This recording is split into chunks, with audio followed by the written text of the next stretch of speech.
Welcome to Devasena అభిరుచులు. ఈరోజు మనం తొలి ఏకాదశి పండుగ దేవుడికి మనం నైవేద్యంగా పేలాల పిండితో లడ్లు పేలాల పిండి తయారు చేసుకుందామండి. సంవత్సరంలో మొట్టమొదటిసారి వచ్చేది తొలి ఏకాదశి. తొలి ఏకాదశి నుంచి పండుగలు మొదలవుతాయి. ఇదే తొలి పండుగ, అందుకే తొలి ఏకాదశి అంటారు. ఇప్పటి నుంచి అన్ని పండుగలు వస్తాయి మనకు. దానికి మనం ఇప్పుడు పేలాల పిండికి జొన్నలు 1 కప్పు తీసుకున్నాము. 1 కప్పు జొన్నలు, 1 కప్పు బెల్లము, ఒక 3 ఇలాచీలు, 3 ఇలాచీలు సరిపోతాయి. బాదం పప్పు 10, జీడిపప్పు 10, కాజు ఇవి 10, అవి 10 తీసుకోవాలి. ఇప్పుడు 1/2 కప్పు పుట్నాల పప్పు. ఇప్పుడు మనం నేతిలో డ్రై ఫ్రూట్స్ని వేయించుకోవాలి. ఇట్లా కొంచెం కలర్ వచ్చే వరకు వేపుకొని పక్కగా పెట్టుకోవాలి. జొన్నలు పేలాలు చేసుకోవడానికి కొంచెం నెయ్యి వేసి పేలాలు చేసుకుంటే త్వరగా అవుతాయి, లేకపోతే చాలా లేట్ అవుతుంది వేపుకోవడం. ఇట్లా నేతిలో వేపితే త్వరగా పేలాలు అయిపోతాయి.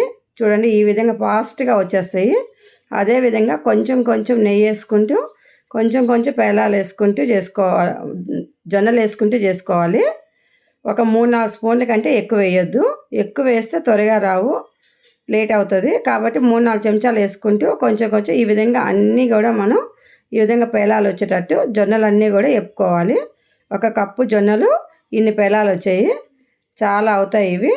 ఇప్పుడు మనం వీటిని మిక్సీలో వేసుకొని పొడి చేసుకోవాలి.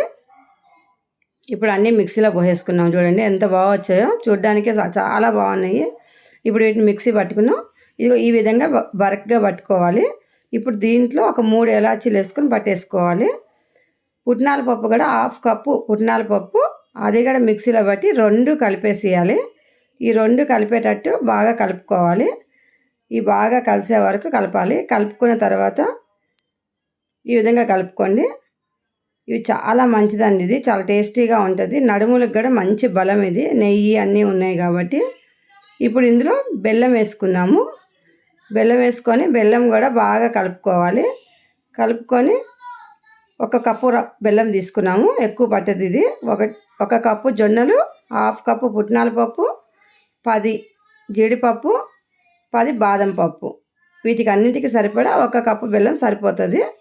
ఈ విధంగా వేసుకొని మళ్ళీ ఇది ఒకసారి మిక్సీ పట్టుకోవాలి. ఇగో ఇలా మిక్సీ పట్టుకుంటే బెల్లం అంతా నలిగిపోతుంది. ఇప్పుడు దీన్ని కొంచెం పక్కకు అనుకొని మధ్యలో మనం వేయించి పెట్టుకున్న డ్రై ఫ్రూట్స్ ఇవి కూడా ఇందులోనే వేసేసి మిక్సీ పట్టుకోవాలి. ఎందుకంటే టేస్ట్ చాలా బాగుంటుంది ఇవి కూడా ఇందులో వేసేస్తే. ఇగో ఈ రకంగా మిక్సీ పట్టేసుకొని మొత్తం ఒక బౌల్లో తీసేసుకొని ఇప్పుడు వేడి వేడి నెయ్యిని బాగా మరగబెట్టుకొని కొంచెం కొంచెం నెయ్యి వేసుకుంటూ ఈ విధంగా కలుపుకుంటూ వీటిని మనం ఇప్పుడు లడ్డు కట్టుకున్నాము. కొన్ని లడ్డులాగా కట్టుకున్నాము, కొంచెం అలాగే ఉంచుకున్నాము. అది పొడి పిండి ఉంటే ఏమో మనం స్పూన్తో వేసుకొని తినేసేయవచ్చు. ఇలా లడ్లు కట్టుకుంటే ఈజీగా తినచ్చు. అందుకే సగం లడ్లు కట్టాము, సగం పిండి అలాగా పెట్టుకున్నాము. దేవుడికి 2 పెట్టుకొని మనకి నచ్చినట్టు చేసుకొని పెట్టుకోవచ్చు. మీకు నచ్చినట్టు మీరు లడ్లైనా చేసుకోండి, పొడైనా పెట్టుకోండి. పేలాల పిండి ముఖ్యంగా చేసి దేవుడికి పెడతారండి ఇది. ఇప్పుడు మనం లడ్డులాగా చేసుకొని సగం లడ్డూలు చేసుకున్నాం, సగం ఇలా పెట్టుకుందామండి. ఇవి పిల్లలకి చాలా ఇష్టంతో తింటారు. పిల్లలు ఈజీగా తినడానికి కూడా బాగుంటుంది, చాలా బాగా. పొడి తినేదానికంటే కూడా లడ్లు కట్టుకుంటే బాగుంటుందండి. ఇది పిల్లలకు చాలా బలాన్ని ఇస్తుంది. పెద్దవాళ్ళకి కానీ పిల్లలకు కానీ అందరికీ బలం అండి ఇది. అందరు తిన్నా కానీ మంచిది. అన్నీ మంచివేనండి ఇందులో ఉన్నటివి. జొన్నలు, నెయ్యి, డ్రై ఫ్రూట్స్ అన్నీ ఉన్నాయి. లైక్ చేయండి, షేర్ చేయండి, సబ్స్క్రైబ్ చేయండి. మీరు కూడా చేసుకొని తిని చూడండి తప్పనిసరిగా. చాలా టేస్టీగా ఉంటుంది ఇది.